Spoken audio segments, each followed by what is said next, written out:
জীবনে এমন একটা দিন দেখতে হবে তা কখনো চিন্তাও করিনি। আমার স্বামী আমাকে ডিভোর্স দিল এবং তখন জানালো সে আমাকে কাবিনের টাকা দিবে না। আমাকে বলা হলো, তুমি সন্তান নিবে নাকি কাবিনের টাকা নিবে? তোমাকে দুইটার একটা নিতে হবে। তখন আমি বললাম আমি আমার সন্তানকে নিব।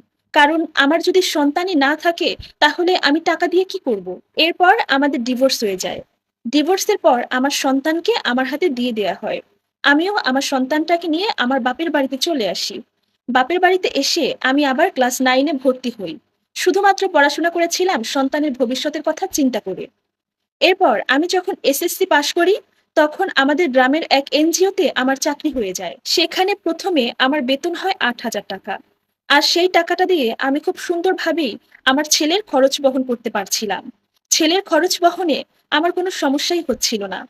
বাবার বাড়িতে ছেলেকে নিয়ে বেশ ভালোই ছিলাম। এভাবেই খুব শান্তিতে আমাদের দিন যাচ্ছিল। যাই হোক, আশেপাশের লোকজন আমাকে দেখে বলতো, "নিপা, তোমাকে দেখলে বোঝাই যায় না তোমার যে আগে বিয়ে হয়েছিল কিংবা তোমার সন্তান আছে। তোমাকে দেখতে এখনো অবিবাহিত মেয়েদের মতো লাগে।" ছোটবেলা থেকেই আমি সুন্দরী ছিলাম। আর এখনো আমার সৌন্দর্য নষ্ট হয়নি। যাই হোক, আমার অতীতে ঘটে যাওয়া সব ঘটনা ভুলে আমার সন্তানটাকে এবং চাকরি নিয়ে আলহামদুলিল্লাহ আল্লাহর রহমতে আমি খুব সুখীই আছি। ভেবেছিলাম আমি আর বিয়ে করব না। আমার সন্তানটাকে নিয়ে এভাবেই জীবন পার করে দিব। কিন্তু সেটা আর হলো না। আমি যেই অফিসে চাকরি করতাম, ওই অফিসের বসের বউ অন্য আরেকজন পুরুষের সাথে পালিয়ে গেছে, ৩ টা সন্তান রেখে। বস তার বউয়ের জন্য অনেক দিন অপেক্ষা করেছিল। ভেবেছিল তার বউ ফিরে আসবে।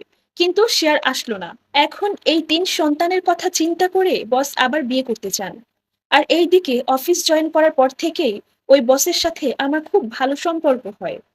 বস অন্য আরেকজনের মাধ্যমে আমাকে বিয়ের প্রপোজাল দেয়। আমিও রাজি হয়ে যাই। আমি কখনো ভাবিনি যে আমি নতুন করে আবার সংসার সাজাবো, আমি বিয়ে করব। যাই হোক, এর কিছুদিন পর বসের সাথে আমার বিয়ে হয়। বস আমাকে নিয়ে তার বাড়িতে যায়। সেখানে গিয়ে দেখতে পেলাম তার ৩ টা সন্তানের একটা সন্তানও বাড়িতে নেই। ওরা কোথায় যেন চলে গেছে। তখন আমি আর আমার স্বামী সারারাত বসে গল্প করলাম এবং আমাদের ৩ সন্তানকে অনেক খুঁজেছিলাম। কোথাও ওদেরকে পেলাম না। এভাবে আমাদের সেই রাতটা পার হয়ে যায়।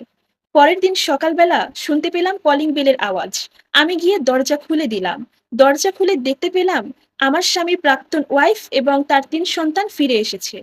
সন্তানেরা ওদের বাবার বিয়ের কথা শুনে নিজেরা গিয়ে ওদের মাকে ফিরিয়ে এনেছে।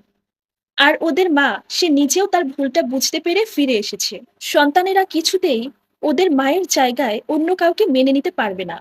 আর যেহেতু আমার স্বামীর ১ম স্ত্রীর সাথে তার ডিভোর্স হয়নি, তাই আমার স্বামী বাধ্য হয়ে তার ১ম স্ত্রীকে মেনে নেয়। এরপর আমি আর কি করব? আমি আমার বাবার বাড়িতে চলে আসি। কারণ ওই সংসারে থেকে আমার তো কোনো লাভ নেই। বাপের বাড়িতে এসে আমি একা, একা চিন্তা করলাম। যেহেতু বস তার ১ম বউকে মেনে নিয়েছে, হয়তো আমার স্বামীও আমাকে মেনে নিবে। এরপর আমি আমার স্বামীকে কল করলাম। আমার কল পেয়ে আমার স্বামী খুব খুশি হলো। সে আমাকে খুব ভালোবাসা দেখালো। সে খুব করে চাচ্ছে আমি যেন তার কাছে ফিরে যাই। আমিও তার সাথে ফিরে যেতে রাজি হলাম।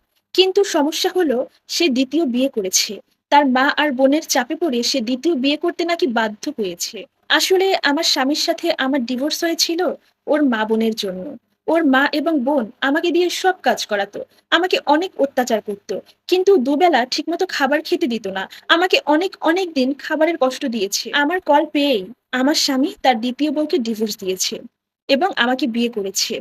সে তার ২য় বউকে ডিভোর্স দিয়েছে এই কথাটা আমি জানতে পারি আমাদের ২য় বার বিয়ের পরে। আর এই কথাটা জেনে আমার খুব খারাপ লাগলো। নিজের মধ্যে খুব অপরাধবোধ কাজ করতেছিল।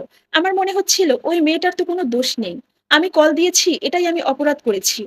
একটা মানুষের সাথে আমার ডিভোর্স হয়ে গেছে। উনাকে আমার আর কল দেয়াটাই উচিত হয়নি। আমি একজন মেয়ে হয়ে অন্য আরেকজন মেয়ের সংসার কিভাবে ভাঙলাম? এই অনুশোচনায় আমি শেষ হয়ে যাচ্ছিলাম। পরে অবশ্য জানতে পেরেছিলাম আমার স্বামীর ২য় বউ একটু পাগল টাইপের ছিল। তাদের সংসারে একটা মেয়ে হয়েছিল। সেই মেয়েটাকে আমার শাশুড়ি লালন-পালন করে। এখন আলহামদুলিল্লাহ আমি খুব ভালো আছি। আমি আমার স্বামী সন্তানকে নিয়ে সুখে সংসার করতেছি। কিন্তু আমি যে মেয়েটার সংসার ভেঙেছি, সেই ভুলটা আমি না জেনে করেছি। আমি আসলে জানতাম না। আর এই সম্পূর্ণ স্টোরিটা একটা আপুর জীবন থেকে নেয়া, যার সাথে আমার বাস্তব জীবনের কোনো মিল নেই। ধন্যবাদ।